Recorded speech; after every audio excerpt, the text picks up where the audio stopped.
Yo tout le monde. Eh, déjà est-ce que vous avez remarqué quelque chose? Il y a une perche à selfie qui a été achetée les mecs, c'est incroyable. Donc du coup il va y avoir une augmentation de la qualité des vidéos, ça va être dingue. Alors oui par contre, c'est pas un gimbal là, donc c'est pas encore des gros trucs à stabilisation optique et tout, mais normalement ça devrait le faire. Hein. Donc du coup, c'est déjà une étape en plus. Et en plus, je sais pas si c'est le cas de toutes les perches à selfie, mais celle-ci elle fait trépied aussi. Du coup c'est incroyable, genre je pourrais poser mon téléphone genre sur un mur, faire des plans et tout. Ça va être trop bien, ça va être trop bien. Et du coup, aujourd'hui on est dimanche 12 juin et aujourd'hui est sortie une vidéo de Doc7 sur les musées du monde. Alors attendez. Ok nickel. Sur les musées du monde. Et dedans il présente un musée à Osaka qui s'appelle Ikeda précisément, qui s'appelle Cup Noodles Museum, voilà, le musée des Cup Noodles. Et du coup je me suis dit bah tiens, pourquoi pas y aller? C'est pas très loin de chez moi, et puis ça peut faire un bon vlog du coup, en plus d'une bonne découverte. Alors oui par contre j'espère que je vais bien utiliser la selfie stick, parce que je suis pas encore habitué, du coup c'est la première fois que je filme. Donc voilà, excusez-moi s'il y a des fails, et let's go.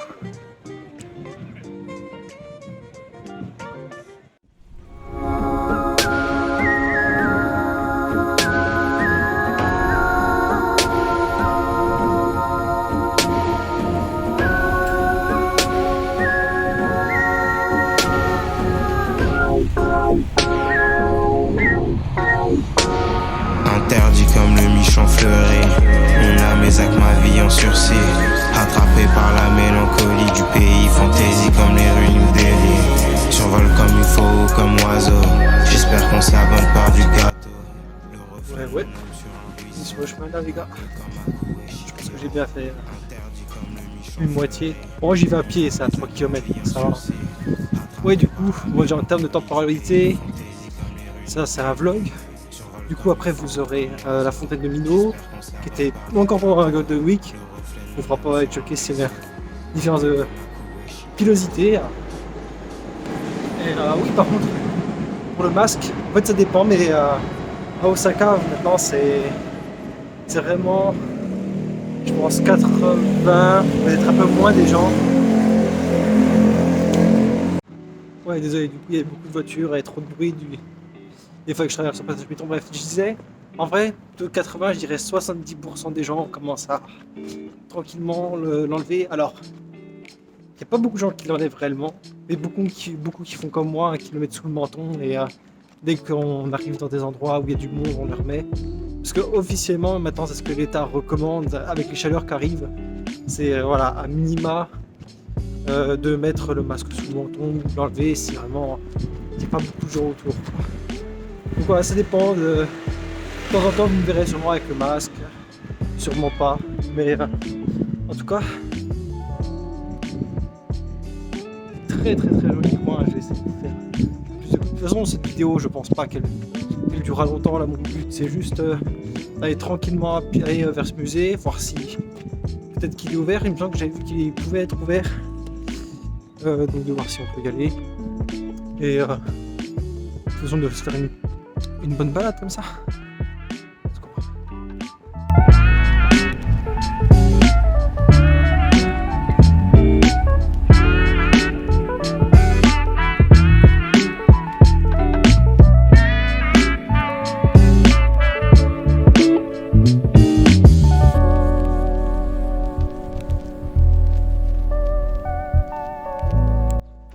Tiens, du coup j'en profite pour ajouter, mais oui comme j'ai précisé, on est plus enfin même dans la ville d'Ikeda qui est le musée, et du coup on est un peu beaucoup plus au nord même d'Osaka, on est vers les montagnes. C'est pour ça que de temps en temps je vais essayer de vous faire des petits plans de coupe, parce qu'on est, je crois qu'il est juste à l'ouest de Mino, mais dans tous les cas là, c'est des endroits qui sont assez beaux, et moi je trouve que c'est ça qui est bien avec là où je suis malgré tout, même si je suis loin de la ville, donc loin d'Osaka. Bah, je suis quand même proche des montagnes, donc en vrai je suis un espèce d'entre-deux où si je veux je peux aller en ville ou je peux aller à la montagne et ça c'est vraiment quelque chose de sympa hein, qu'il faut quand même préciser. J'espère que les plans sont bons hein, parce que c'est la première fois que j'utilise ça, mais au moins là je peux avoir directement des retours caméra, genre des trucs de malade parce que oui il faudrait que je m'habitue à plus vous regarder hein, quand je parle. Bon, ce truc qui m'embête depuis tout à l'heure c'est juste le contraste, parce que forcément avec la lumière blanche, vous avez des points cramés ici, mais bon, parce que les bâtiments ils sont blancs aussi, mais dans tous les cas, si c'est bon.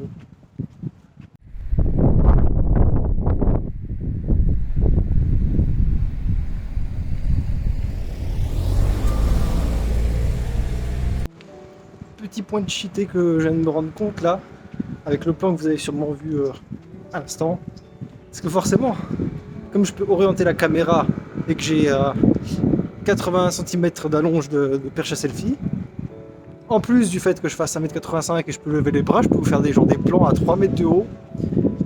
Donc dans la tête ça va cogiter, hein. S'il y a moyen de faire des plans où j'ai juste à tendre le bras et ça vous fait des trucs de ouf parce que je peux avoir l'allonge, ça vous voit plein de choses hein, cette perche à selfie, je vous le dis. Hein.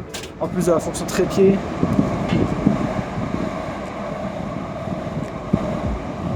Il est juste au-dessus. Mais oui, en plus de l'option trépied, on va pouvoir se permettre d'autres trucs.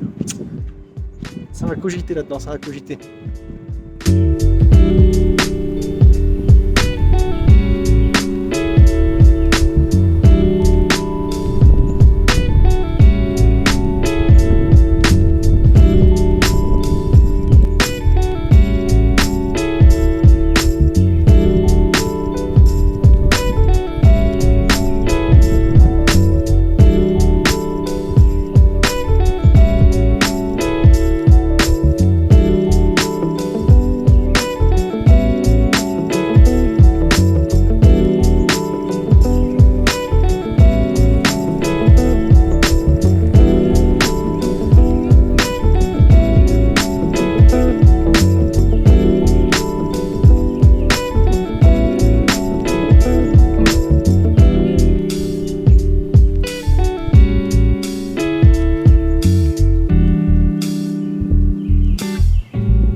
C'est en immersion.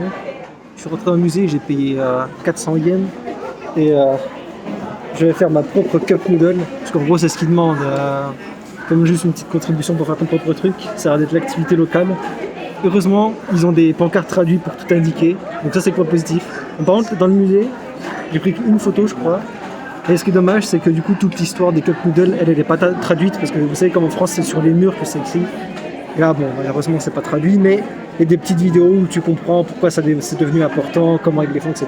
Donc là j'ai à peu près genre 20 minutes pour dessiner ce que je veux sur ma cup noodle. On va voir ce que je peux dessiner. Bon c'est un lit gâté, c'est un lit ouais, raté, mais c'est Arigato avec un petit piou-piou, symbole de cup noodle, avec écrit France, Love, Japan. Ah écoutez, on fait comme on peut dans le temps imparti. Hein. Donc écoutez, on va voir assez du programme. Hein.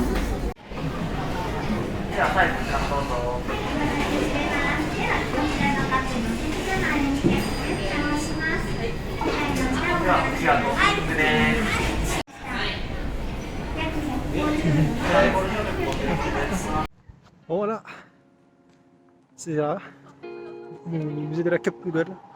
Et du coup je vais essayer de vous mettre des images, et puis tant pis si on voit pas mon visage et tout. Mais en gros, après le musée, vous avez l'espèce de ce qu'ils appellent la Cup Noodle Factory, donc là où je vous ai fait la vidéo avec mon gobelet et tout. Et c'est trop bien. Voilà, vous repartez avec ça. En gros, une fois que vous avez fait votre gobelet, vous faites vraiment votre propre Cup Noodle. Donc normalement, je vous mets une vidéo en ce moment où je vous l'ai peut-être mis, mais du coup, la personne vous prend votre gobelet, elle le met sur une machine, vous tournez la roue, et en gros, la roue, elle fait tomber des noodles dans la cup.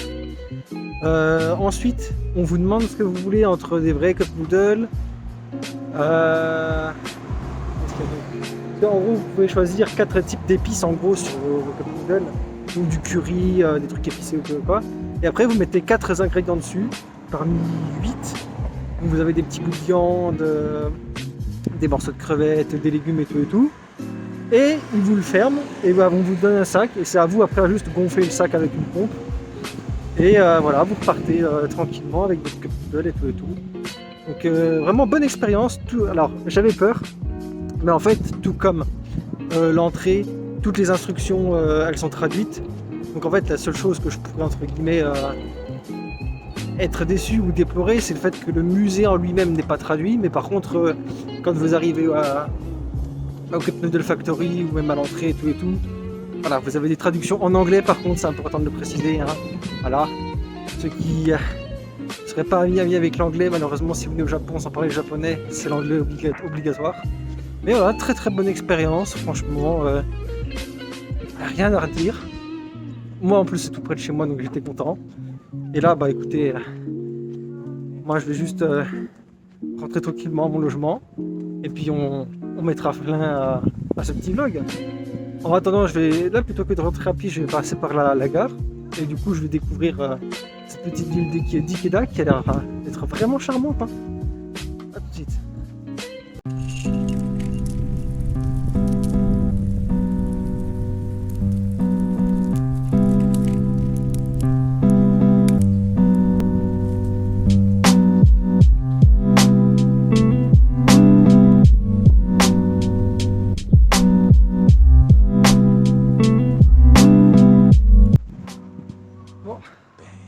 Le retour au traditionnel Shibuya Shinjuku.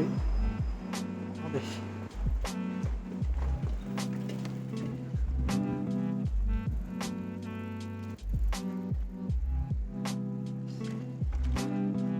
Voilà, c'était une sympathique après-midi on va dire. Moi je vais tranquillement rentrer au campus universitaire. De toute façon j'ai quelques trucs à faire.